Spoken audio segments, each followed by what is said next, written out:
बूढ़े आदमी ने इत्मीनान से बिस्मिल्लाह पढ़ी और हजाम की कुर्सी पर बाल कटवाने के लिए बैठ गया। बूढ़े के चेहरे पर मौजूद नरम मुस्कुराहट से हजाम को बातचीत का हौसला हुआ। हजाम ने कहा, दुनिया में बहुत से मज़ाहिब खुदा को मानते हैं, लेकिन मैं खुदा के वजूद को नहीं मानता। माज़अल्लाह। मुसलमान बूढ़े ने पूछा, क्यों नहीं मानते? हजाम ने कहा, दुनिया में बहुत परेशानियां, मुसीबतें, बदहाली और अफरा तफरी है। अगर खुदा का वजूद होता तो ये सब मुसीबतें और परेशानियां भी मौजूद ना होती।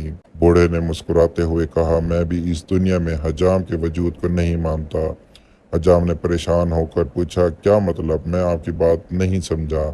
बूढ़े ने हजाम की दुकान से बाहर गुजरते एक गंदे और लंबे बालों वाले शख्स की तरफ इशारा करके कहा, क्या तुम इस शख्स के लंबे और गंदे बाल देख रहे हो? हजाम ने कहा, जी हाँ, लेकिन इसका मेरी बात से क्या ताल्लुक? बूढ़े ने नरम लहजे में कहा, अगर हजाम होते तो लंबे और गंदे बालों वाले अफराद भी ना होते।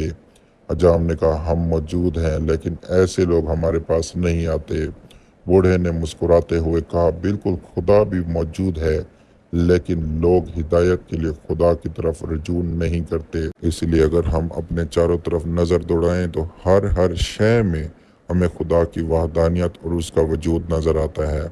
और ये बात हक और सच है कि खुदा मौजूद है, अल्लाह एक है, और हमें उसके बताए हुए रास्तों पर चलना चाहिए। और उससे अगर कोई हमने अपनी बात मनवानी है तो हमें खुद ही रजू करने की ज़रूरत है।